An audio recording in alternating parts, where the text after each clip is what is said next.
परमेश्वर के दैनिक वचन। पवित्र आत्मा का सारा कार्य लोगों को लाभ पहुंचाने के लिए किया जाता है। ये पूर्ण रूप से लोगों को शिक्षित करने के बारे में है। ऐसा कोई कार्य नहीं है जो लोगों को लाभान्वित न करता हो, चाहे सत्य गहरा हो या उथला, चाहे सत्य को स्वीकार करने वाले लोगों की क्षमता कैसी भी क्यों ना हो।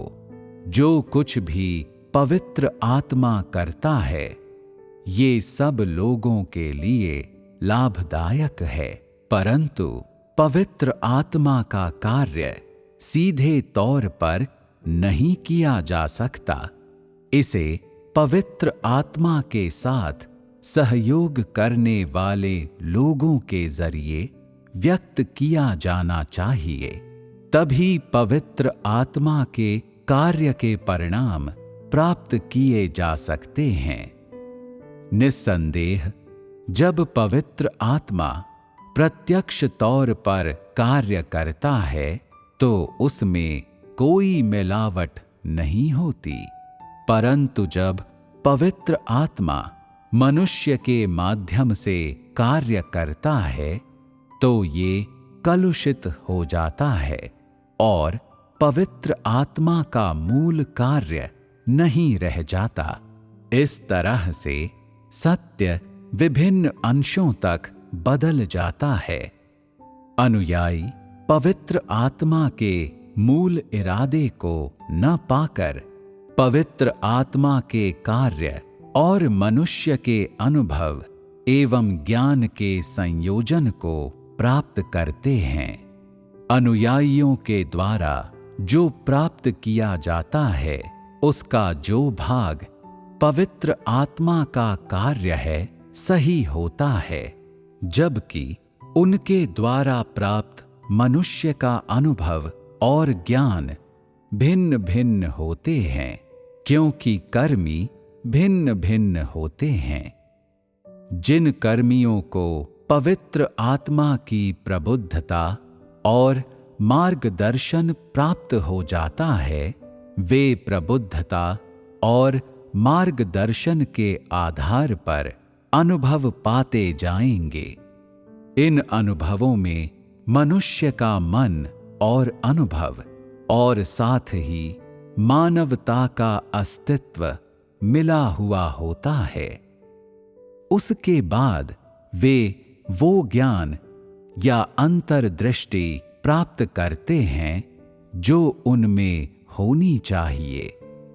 सत्य का अनुभव कर लेने पर ये मनुष्य के अभ्यास का मार्ग होता है। अभ्यास का ये मार्ग हमेशा वही नहीं रहता, क्योंकि लोगों के अनुभव भिन्न भिन्न होते हैं और जिन चीजों का लोग अनुभव करते हैं वे भी भिन्न भिन्न होती हैं। इस तरह पवित्र आत्मा की वही प्रबुद्धता भिन्न भिन्न ज्ञान और अभ्यास में परिणत होती है, क्योंकि प्रबुद्धता प्राप्त करने वाले लोग भिन्न भिन्न होते हैं।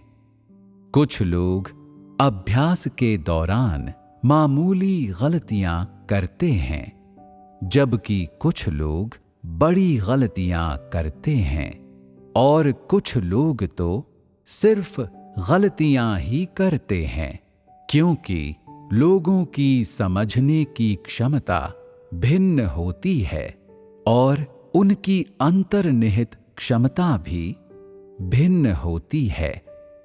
कुछ लोग किसी संदेश को सुनकर उसे एक तरह से समझते हैं, जबकि कुछ लोग किसी सत्य को सुनकर उसे दूसरी तरह से समझते हैं।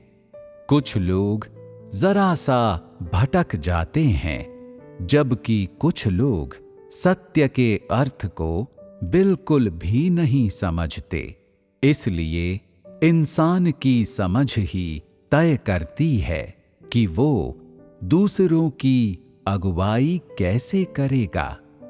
ये बिल्कुल सत्य है, क्योंकि इंसान का कार्य उसके अस्तित्व की अभिव्यक्ति ही है।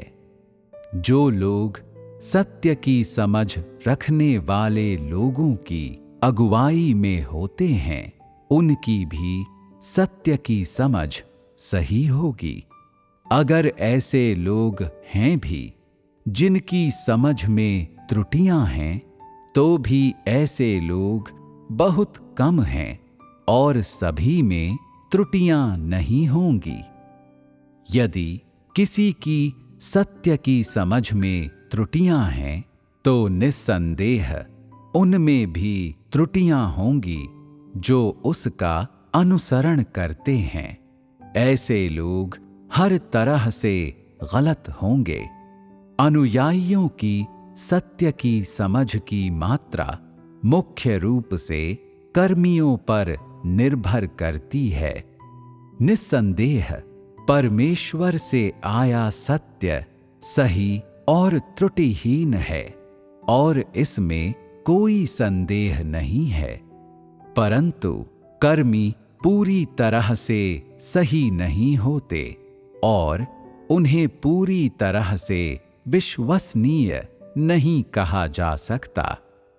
यदि कर्मियों के पास सत्य का अभ्यास करने का बहुत व्यावहारिक तरीका है, तो अनुयायियों के पास भी अभ्यास का तरीका होगा। यदि कर्मियों के पास सत्य का अभ्यास करने का कोई तरीका न होकर केवल सिद्धांत है, तो अनुयायियों में कोई वास्तविकता नहीं होगी।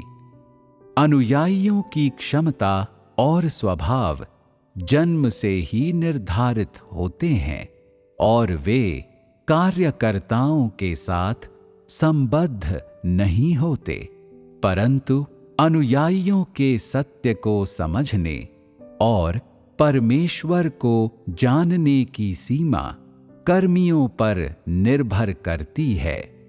ये बात केवल कुछ लोगों पर ही लागू होती है। जैसा कर्मी होगा, वैसे ही उसके अनुयायी होंगे जिनकी वो अगुवाई करता है। कर्मी पूरी तरह से अपने ही अस्तित्व को व्यक्त करता है। वो जिन चीजों की अपेक्षा अपने अनुयायियों से करता है, उन्हीं चीजों को वो स्वयं प्राप्त करना चाहता है या प्राप्त करने में समर्थ होता है। अधिकांश कर्मी जो कुछ स्वयं करते हैं, उसी के आधार पर अपने अनुयायियों से अपेक्षाएं करते हैं।